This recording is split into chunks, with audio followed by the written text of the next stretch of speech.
सम्मानित साथियों, नमो बुद्धाय, जय भीम। हमेशा की भांति एक बार पुनः लेकर हम उपस्थित हो चुके हैं आज का डॉक्टर अंबेडकर संदेश। आज के डॉक्टर अंबेडकर संदेश में हम आपको बताएंगे बाबा साहब का ऐसा क्रांतिकारी भाषण जो बाबा साहब ने दिया था 4 फरवरी 1940 को। 4 फरवरी 1940 को जो बाबा साहब कहते हैं वो निश्चित रूप से देश हित की बात यहाँ पर करते हैं और निजी हित की बात करते हैं। बाबा साहब कहते हैं कि देश हित के लिए निजी हित त्यागने को मैं तैयार हूँ, लेकिन एक बड़ी बात यहाँ पर कहते हैं। आखिर वो बड़ी बात क्या कहते हैं, ये जानना बेहद दिलचस्प रहेगा।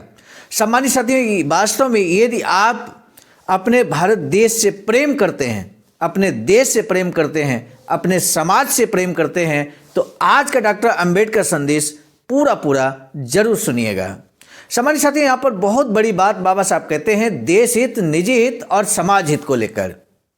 तो ये बेहद जानना आपके लिए जरूरी है, और जब आप जान जाएंगे तो समाज का मार्गदर्शन भली भांति आप कर सकते हैं, सटीक मार्गदर्शन कर सकते हैं। आज के डॉक्टर अंबेडकर संदेश को प्रसारित किया जा रहा है स्थान Buddha Bodhisattva Ambedkar international centre BBAIC Sarnath Varanasi राज्य उत्तर प्रदेश देश भारत के सौजन्य से। बाबा साहब डॉक्टर अंबेडकर संपूर्ण वाङ्मय खंड 39 से आज का बाबा साहब का जो स्पीच है वो पेज नंबर 278 से 280 तक 4 फरवरी 1940 को मझगांव मुंबई में दुर्घटना से बचने पर डॉक्टर बाबा साहब अंबेडकर का अभिनंदन करने हेतु एक सभा का आयोजन किया गया था। सामान्य साथियों, पिछले डॉक्टर अंबेडकर संदेश में हम बता ही चुके हैं किस तरह से 2 जनवरी 1940 को बाबा साहब की दुर्घटना हो जाती है, काफ़ी चोट लगती है, लेकिन अस्पताल जाने के बाद मरहम पट्टी करने के बाद 2 जनवरी 1940 की मीटिंग को बाबा साहब ज्वाइन करते हैं और अपना स्पीच भी देते हैं। ये त्याग और समर्पण देख सकते हैं और आपको हमने ये डॉक्टर अंबेडकर संदेश के माध्यम से बताया भी है। उसके बाद 3 जनवरी 1940 को भी बाबा साहब ये स्पीच देते हैं। तो इस तरह से लगातार बाबा साहब का समाज के बीच उपस्थित रहना, घायल होने के बावजूद और इतनी दैनिक मतलब यूँ कहें कि चोट लगने के बावजूद बाबा साहब अपने मार्ग से नहीं हटे हैं और पूरे संकल्पबद्धता के साथ समाज को जागरूक करने में लगे हुए हैं। ये घटना हम सभी को प्रेरणा देती है कि हम अगर वास्तव में अपने आप को समर्थ पा रहे हैं तो निश्चित रूप से हम इस तरह से त्याग और बलिदान समाज के प्रति दिखाने का कार्य करें।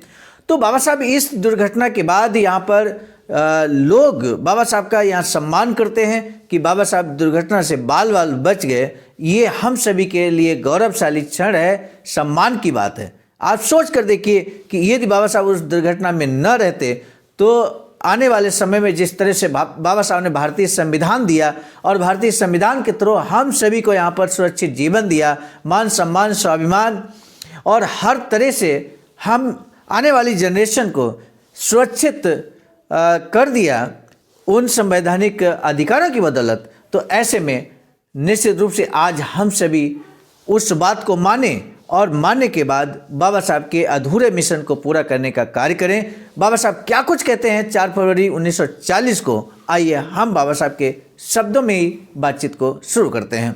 बाबा साहब कहते हैं, अध्यक्ष महाराज, बहनों और भाइयों, दुर्घटना से बचने पर आपने मेरा अभिनंदन किया, इसके लिए मैं आपका हृदय से कृतज्ञ हूँ। इंसान को लंबे समय तक जीना चाहिए ऐसा मैं नहीं मानता। आदमी बूढ़ा हुआ, दांत गिरे, हाथ पैर कांपने लगे, सठिया गए तो फिर जीने का क्या मतलब है। स्वर्गीय गडकरी ने सच ही कहा है कि जब तक जीने से कुछ हासिल हो तभी तक जीना चाहिए। लेकिन एक बात मेरे मन को कुरेद रही है, वो क्या बात है जानना बेहद दिलचस्प है। मेरा काम अधूरा रह गया है। उस काम की नींव पवित्र है, उसमें ईमानदारी भी काफ़ी है, मुझे अच्छे सहयोगी मिले हैं। ये काम जब तक अधूरा है तब तक कुछ और समय तक जीना मुझे आवश्यक लगता है। मैं बचा, इसका असली संतोष इसी बात में है कि आपको इस घटना से संतोष मिला है। मैं जब मुंबई में आया तब दुर्घटना से मेरे बचने पर मुझे बधाई देने आए कई लोगों का फूट कर रोता हुआ देखकर लगा कि अच्छा हुआ मैं बच गया। आज की अभिनंदन की सभा में असल में अगर देखा जाए तो बोलने की ज़्यादा ज़रूरत नहीं है, लेकिन वर्तमान स्थितियों के बारे में मैंने अगर कुछ नहीं कहा तो यहाँ प्रचंड जन समुदाय को निराशा होगी। इसीलिए हम सभी की आस्था से संबंधित विषय पर बोलना बेहद जरूरी है।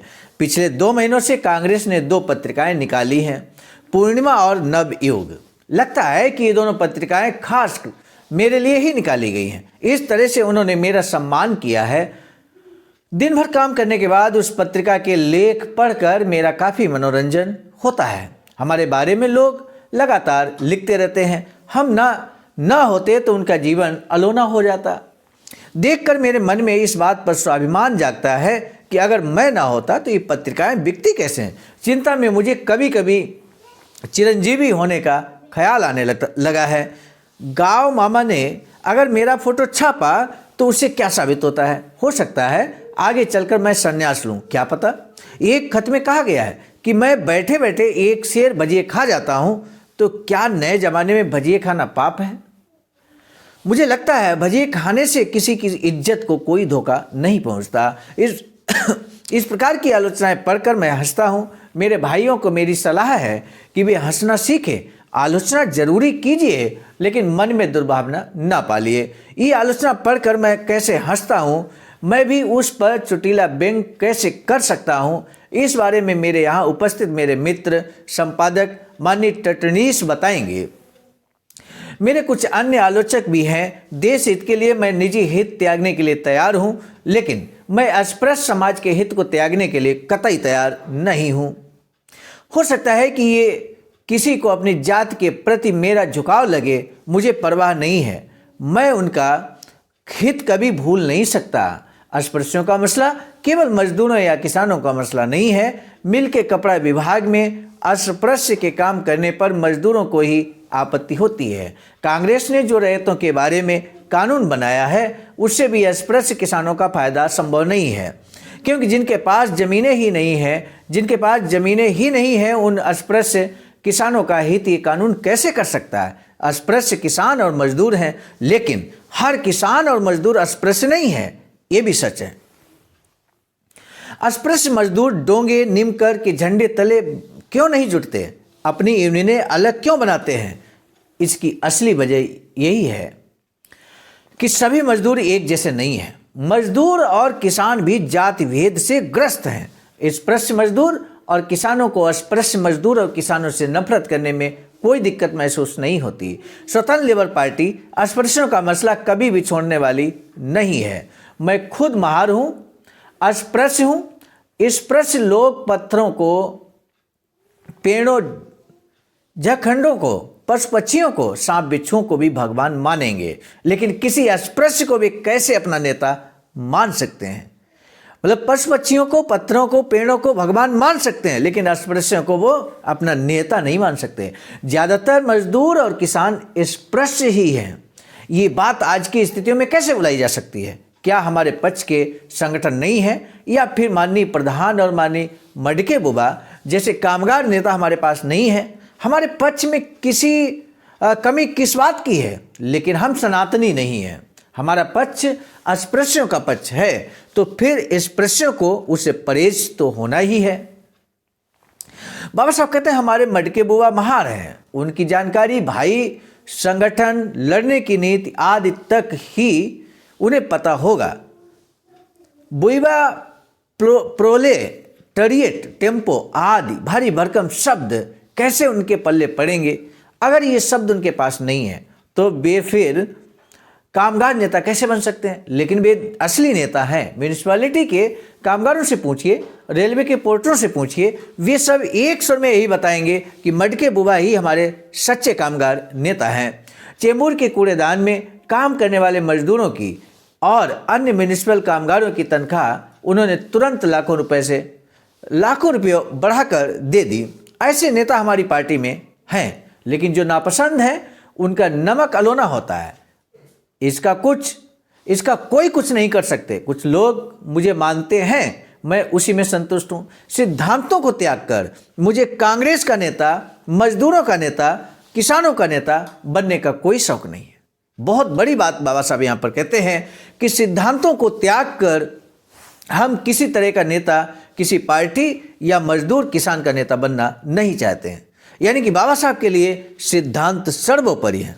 और सिद्धांत क्या है, ये आज के ही डॉक्टर अंबेडकर संदेश में स्पष्ट होने जा रहा है। सामान्य साथियों, इससे पहले कि हम आगे की बात करें, हम आपसे एक बार पुनः निवेदन करेंगे, यदि आपने हमारे चैनल को सब्सक्राइब नहीं किया है तो बेल आइकन के साथ सब्सक्राइब जरूर कर लें। ये हमारा आपसे विशेष निवेदन है, क्योंकि डॉक्टर अंबेडकर संदेश यानी कि बाबा साहब के स्पीचेज को हम नियमित लाते रहते हैं, जो समय से आपको नोटिफिकेशन मिले, इसलिए सब्सक्राइब करना बेल आइकन के साथ बेहद जरूरी है। और समाज जन जागरूक हो, समाज बाबा साहब के इन स्पीचेज के बारे में जाने, बाबा साहब के बारे में जाने, इसलिए जरूरी है कि ये डॉक्टर अंबेडकर संदेश और हर डॉक्टर अंबेडकर संदेश जन जन तक पहुंचना चाहिए। आपसे हमारा ये भी निवेदन है कि इस वीडियो को जन जन तक पहुंचाने के लिए सभी बहुजन समाज के व्हाट्सएप ग्रुप पर और व्यक्तिगत भी आप शेयर कर सकते हैं। कांग्रेस द्वारा हमारे जिन नेताओं को तोड़ा गया था, माननीय बी राजा, माननीय देवरुखकर और माननीय राजभोज अब फिर लौट आए हैं। ये खुशी की बात है। अन्य भटके ये लोग भी लौट आएंगे, इसका मुझे पूरा यकीन है। इसमें से जो शहद के लालच में बरगलाए गए युवक हैं, उनसे मैं पूछना चाहता हूं कि किसके आंदोलन से आपको नौकरियां मिलती हैं। इस बारे में जरा सोचिए और अपना पागलपन त्याग दें। बाबा साहब का कहना है, कल के ही डॉक्टर अंबेडकर संदेश में, जो कल डॉक्टर अंबेडकर संदेश हमने अंबेडकर संदेश नंबर 209 में बताया था कि किस तरह से बाबा साहब शिक्षकों को संदेश देते हैं और किस तरह से कहते हैं कि हमारे आंदोलन की वजह से आज शिक्षकों को नौकरी मिली है। लेकिन शिक्षक बेफिक्र हैं, इस बारे में शिक्षक बेफिक्र हो जाते हैं। और आज के दौर में मैंने उससे पूछा भी था, उस डॉक्टर अंबेडकर संदेश में पूछा था, आप सभी से पूछा था, अधिकांश लोगों ने कहा, किसी ने कहा कि 90% शिक्षक बेफिक्र हैं डॉक्टर अंबेडकर मिशन के प्रति, किसी ने कहा 50% है, किसी ने कहा 80%, यानी कि कुल मिलाकर ये एक तरह से सर्वसहमति बन रही है कि आज के दौर में शिक्षक ये जानते तो हैं कि आज जो कुछ भी हम सभी को मिला है, हमारे समाज को मिला है, मान सम्मान स्वाभिमान नौकरी मिली है, ये बाबा साहब की देन है, जानते तो है। लेकिन आखिर कौन सा ऐसा कारण है कि वो डॉक्टर अंबेडकर मिशन के प्रति पूरी तरह से समर्पित क्यों नहीं है? ये बेहद चिंताजनक बात है। तो ऐसे में हम आपसे अनुरोध करेंगे, हर उस व्यक्ति से अनुरोध करेंगे, हर उस अंबेडकरवादी से अनुरोध करेंगे जिसको इस बात का एहसास है कि आज जो कुछ भी मान सम्मान स्वाभिमान नौकरी हमारे पास में है, जगह जमीन हमारे पास में है, और आप जानते हैं इस बात को, ये बाबा साहब की देन है। तो ऐसे में आप जरूर पे बैक टू सोसाइटी करें, ऐसा हमारा आपसे निवेदन भी है, आग्रह भी है, सलाह भी है। 1926 में पहली बार सचिवालय में चपरासी रखने को लेकर गवर्नर से मेरी झड़प हुई थी। मुझे ये वाक्य अच्छी तरह याद है। बाबा साहब कहते हैं, आज स्वतंत्र लेबर पार्टी द्वारा हमारे समाज के लिए छांव वाली जगह दिला दी है। अपना संगठन बनवाकर और आंदोलन को निरंतर जारी रखकर इस छांव को विस्तार देना ना भूलें। आखिर में बस इतना ही आपसे कहना चाहता हूं, छांव देने वाले पेड़ पर कुल्हाड़ी चलाना आत्मघात करने जैसा ही है ना। और इतना कहकर बाबा साहब अपने स्पीच को समाप्त करते हैं। इसी डॉक्टर अंबेडकर संदेश में नोट करके यहाँ लिखा है, आगे की कुछ 22 पंक्तियां जो अस्पष्ट हैं, यानी कि जहाँ से लिया गया, खासकर जनता पत्रिका से लिया जाता था, तो ये मैटर 22 पंक्तियां बाद की यहाँ पर नहीं उपलब्ध हो पाई हैं। इसी सम्मानित साथियों, हम भी आप तक नहीं पहुँचा पा रहे हैं। आज का डॉक्टर अंबेडकर संदेश का पहला प्रश्न बाबा साहब डॉक्टर भीमराव अंबेडकर ने मनुष्य के जीवन से संबंधित जो आलोचना होती है, तो आलोचना को लेकर बाबा साहब ने एक बहुत सकारात्मक बात कही है। वो सकारात्मक पॉइंट आपको लिखना है, बिंदु लिखना है, या यूं कहें कि एक लाइन में अपना जवाब लिखना है। दूसरा प्रश्न है, बाबा साहब डॉक्टर अंबेडकर ने सिद्धांतों और किस संदर्भ में पेड़ की छांव का वर्णन किया है। यानी कि बाबा साहब ने कहा कि सिद्धांत सर्वोपरि है, या किसान, युवा, छात्र ये सर्वोपरि है, या सिद्धांत के बारे में बाबा साहब ने बहुत महत्वपूर्ण बात कही है। उस महत्वपूर्ण बात को आपको यहाँ पर जवाब में लिखना है। आपने अंत तक बात किया है वीडियो, निश्चित रूप से आप आंसर कर सकते हैं। सामान्य साथियों, आज का डॉक्टर अंबेडकर संदेश बस हम समाप्त करने जा रहे हैं, लेकिन हमारा आपसे निवेदन है कि बाबा साहब का एक अधूरा सपना वैचारिकी सेंटर बनाने का है।